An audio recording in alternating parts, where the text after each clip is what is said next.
안녕하십니까. 저는 최춘식이라고 하고요.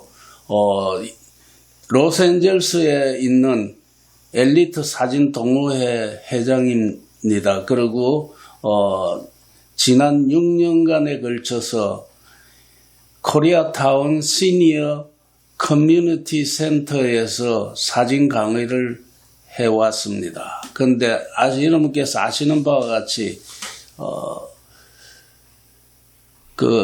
코로나 바이러스 바람에 대면 강의를 할 수가 없어가지고 지금 3월부터 계속 강의를 하지 못하고 있기 때문에 대체 방안으로 이제 겨우 유튜브를 활용한 강의를 해보기로 했습니다.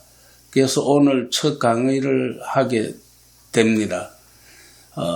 사진이라 그러면은 우리가 흔히 생각하기를 그림과 거의 비슷하다 생각하는데, 그림은 물감이나 연필을 사용해 가지고 이 그림을 직접 그리게 되죠. 그런데 사진은 여기 보시는 사진과 같이 빛을 투과시켜 가지고 어디다 투과시킵니까? 사진기에 투과시켜 가지고 사진기에 영상이 잡히도록 찍는 겁니다. 그래서 사진에서 제일 중요한 거는 노출을 어떻게 하면은 적절하게 노출을 시켜서 빛이 사진기에 들어가서 영상을 맺을 수 있도록 하느냐 하는 게 관건인데, 빛이 과다하게 들어가면은 노출 과다라 그러고, 부족하게 들어가면 노출 부족, 적절하게 들어가면 적정 노출이라고 이렇게 이야기를 합니다.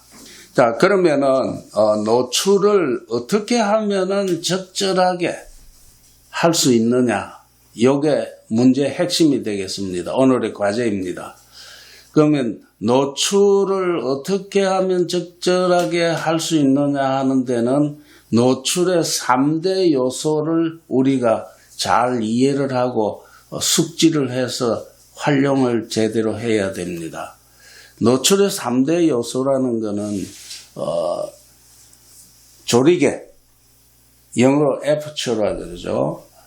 그 다음에 shutter speed, 그 다음에 감도, ISO, 이 세 가지가 노출의 3대 요소가 되겠습니다. 이 3대 요소를 적절히 조합을 해가지고 전체적으로 적절한 노출이 나오도록 이렇게 할 수 있습니다. 이제 이 노출의 3대 요소에 대해서 하나하나 자세히 설명을 드리도록 하겠습니다. 그런데 한 가지 여러분께서 미리 양해를 하셔야 될 거는, 이 노출의 3대 요소를 한번 듣고 그대로 100% 이해하고 숙지할 수는 없습니다. 저 같은 경우에 거의 1년 동안 걸렸습니다. 이 노출을 온전히 이해하고 마음대로 이용할 수 있는 그런 경지에 이르는데 1년이 걸렸습니다. 그래서 여러분께서도 제 강의를 듣고 또 듣고 복습하시고, 그 다음에 사진기를 가지고 실제로 활용을 해가지고 계속 연습을 하셔야 됩니다. 그 점을 좀 주의하여 주시기 바랍니다. 그리고 앞으로 이 실습의 중요성을 제가 거듭 강조하게 될 겁니다. 사진은 발품이라 그러죠. 흔하게 말하기를 발품이라 하는데 자꾸 직접 찍어 보셔야 됩니다. 그러면 먼저 조리개에 대해서 설명을 드리겠습니다. 조리개는 여기 사진에서 보는 바와 같이 이렇게 조리개막이 렌즈 안에 위치해 가지고 활짝 열리면은 빛을 많이 받게 될 거고, 좁게 열면은 빛이 적게 들어갈 겁니다. 그렇게 해서 조리개로 빛의 광량을, 빛의 양을 조정하게 됩니다. 그러면은 조리개를 활짝 열었다, 좁게 열었다, 이거를 그냥 말로 표현하면은 애매하죠. 그래서 구체적으로 수치로 가지고 이야기를 하게 됩니다. 그래서 F 1.4, 2.8, 8, 16, 22 이렇게 F22 그러면 아주 좁은 구경을 이야기하는 거고 F1.4 그러면 조리개가 활짝 열린 걸 이야기를 합니다. 자, 그러면 조리개가 광량을 조정한다는 거는 이제 이해가 되실 겁니다. 근데 이 조리개가 광량을 조정하는 것 외에 또 다른 기능이 한 가지 더 있습니다. 뭐냐 하면은 여기에 보시는 바와 같이 이 피사체를 중심으로 해서 초점이 잡히는 영역을 좁게 해가지고 뒷배경이 날아가도록 하는 것은 조리개를 활짝 열었을 때 이런 사진이 찍힙니다. 그리고 조리개를 좁혔을 때는 뒷배경까지 선명하게 나오는 이런 사진이 됩니다. 그래서 우리가 이야기하기를 이렇게 뒷배경이 날아간 사진을 심도가 얕다 이렇게 이야기합니다. 심도가 얕다. 그 다음에 뒷배경이 선명하게 나오고 또렷하게 보이는 것을 심도가 깊다 이렇게 이야기를 합니다. 그러면 심도는 무엇일까요?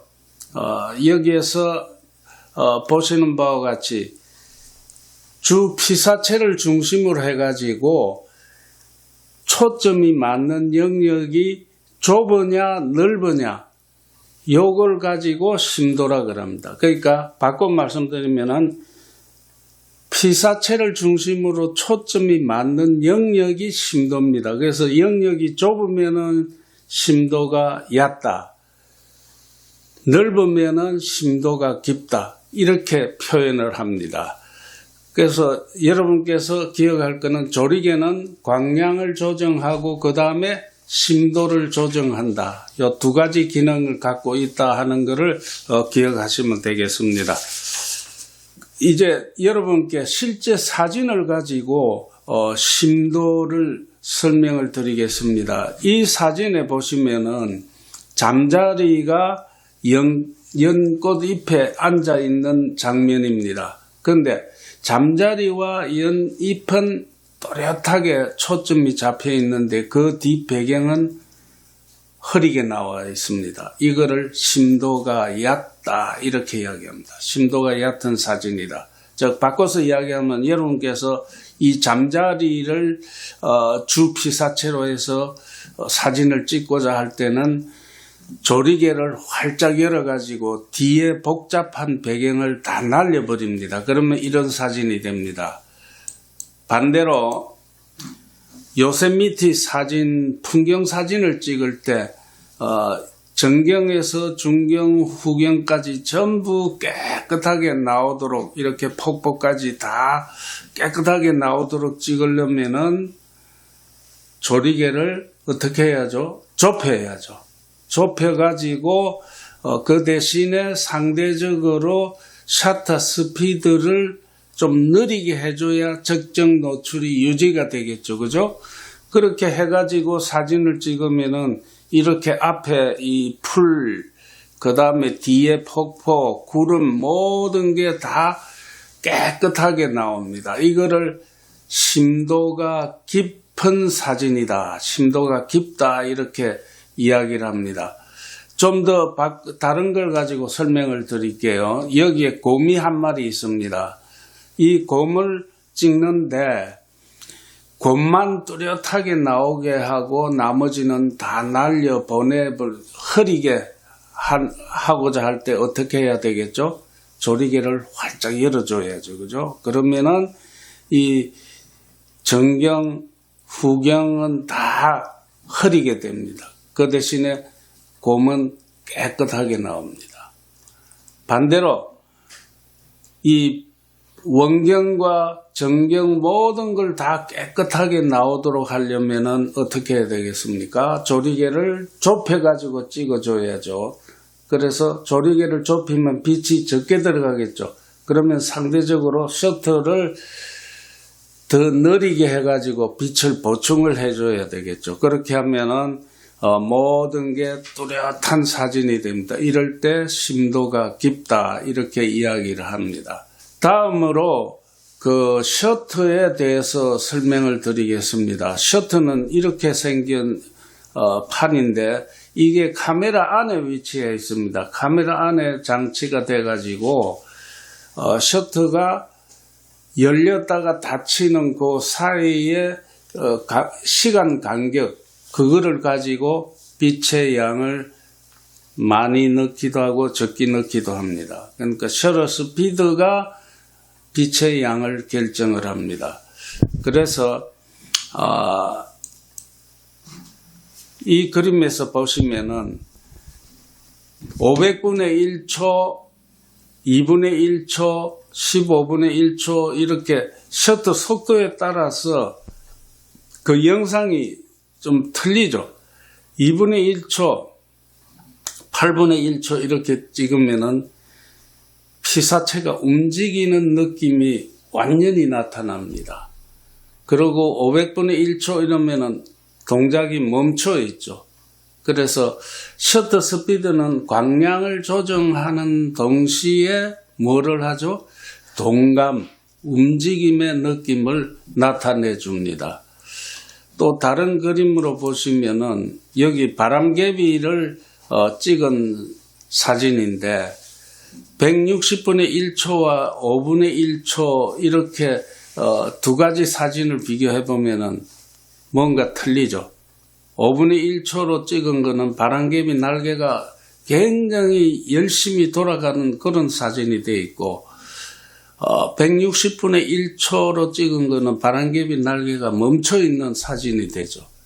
그래서 이런 거를 장면을 찍기 위해서는 셔터 스피드를 가지고 조작을 해줘야 됩니다. 네, 그러면 이제 마지막으로 감도에 대해서 설명을 드리겠습니다. 감도, 영어로 ISO라는데 ISO는 International Standard Organization의 약자입니다. 이거는 국제표준기구에서 감도를 100, 200, 300, 400 뭐 이렇게 규정을 해가지고 그렇게 하도록 약속을 한 겁니다. 그래서 감도를 보시면은 여러분께서 지금 보시는 이것은 센서라는 카메라 안에 들어있는 빛에 대해서 감응을 하는 그런 반도체입니다. 그래서 이 반도체가 빛에 대해서 얼마만큼 예민하게 반응하느냐 아니면 둔하게 반응하느냐를 ISO로 나타낸 겁니다. 그래서 ISO 100, 200, 300, 400 이렇게 되어 있는데 자, 그렇게 해서 광량을 조정을 하는데 이거는 문제점이 있습니다. 여기 예를 보면은 ISO 100일 때는 깨끗하죠, 사진이. 그런데 3200, 12800으로 올라가면은 노이즈, 잡상이 막 두드러지게 눈에 들어옵니다. 그래서 ISO를 높이는 것은 바람직하지 않습니다. ISO를 높이지 않고 대신에 조리개를 활짝 열거나 셔터 스피드를 느리게 하거나 이렇게 해가지고 부족한 빛을 더 집어넣는 게 좋습니다. 그래서 ISO는 가능하면은 최저치를 허용되는 최저치를 사용하는 게 좋습니다. 이상 노출의 3대 요소를 설명을 드렸는데요. 실제 사진 촬영 시에 이 조리개하고 셔터 속도하고 감도를 잘 조합을 해가지고 적정 노출을 구해야 됩니다. 그래서 마치 우리가 빵을 제조할 때 밀가루와 물과 설탕을 어떻게 배합을 하느냐에 따라서 빵의 맛이 달라지듯이 이 조리개, 셔터, 감도 세 가지를 잘 조합을 해야 사진이 적정 노출을 보여줄 수 있습니다.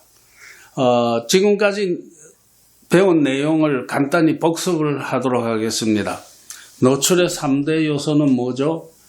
아시, 애퍼처, 조리개, 셔터 스피드, 감도, ISO 이 세 가지가 노출의 3대 요소입니다. 그리고 조리개는 어떻게 표시하죠? F 1.4, 2.8, 6, 22가 같이 수치로 표시하고 조리개 수치라 그럽니다. 그래서 조리개는 광량을 조정하면서 동시에 심도, 피사체를 중심으로 해가 초점 맞는 영역이 얕으냐 넓으냐 좁으냐 넓으냐에 따라서 심도가 얕다 깊다 이렇게 표현을 합니다. 그래서 조리개 하면은 심도를 조정하는 것을 기억하셔야 되겠고, 셔터 속도는 셔터 속도가 뭐냐? 그러면 셔터가 열렸다 닫히는 그 순간의 시간 차이를, 시간 간격을 셔터 속도라 그러고, 셔터 역시 빛의 광량을 조정하면서 움직임을 나타내느냐, 정적인 움직임, 정적인 감을 나타내느냐, 이런 기능을 갖고 있다는 걸 기억하시면 되겠습니다. 그 다음에 감도는 센서가 빛에 대해서 예민하게 반응하는 정도를 가지고 수치로 나타내는데 ISO 100, 500, 200, 400 뭐 이런 식입니다. 그래서 ISO가 높으면 높을수록 뭐가 생기죠? 노이즈, 잡상이 생기기 때문에 가능한 한 ISO는 낮춰주는 것이 좋다. 이렇게 이해를 하시고 암기를 하시면 되겠습니다. 이상으로 그 노출의 3대 요소에 대한 설명을 드렸습니다. 다음 시간에는 이 노출의 3대 요소를 어떻게 이용을 하느냐, 여기에 대해서 이제 노출 모드에 대해서 설명을 드리게 되겠습니다. 노출 모드를 여러분께서 이해하시면은 편하게 사진을 찍으실 수 있습니다. 여러분께서 만약 제 강의가 유익하다고 생각하시면은 구독과 좋아요를 눌러주시면은 많은 도움이 되겠습니다. 그리고 혹시 개인적으로 여러분께서 어떤 질문 사항이 있다든지 의문 사항이 있을 경우에 어떻게 하시느냐 하면 여기 이메일 주소, 저희 이메일 주소가 있습니다. 여기로 이메일로 물어주시면은 제가 성의껏 답을 드리도록 하겠습니다. 그리고 다음 시간까지 많이 복습을 하시고 또 실제로 카메라를 가지고 실습을 많이 하셔가지고 노출의 3대 요소가 뭐다 하는 걸 머리가 생각하기 전에 먼저 손에서 작동이 될 수 있을 정도로 연습을 충분히 하시기 바랍니다. 자, 그러면은 다음 시간까지 건강하시고 또 뵙게 되기를 바랍니다. 감사합니다.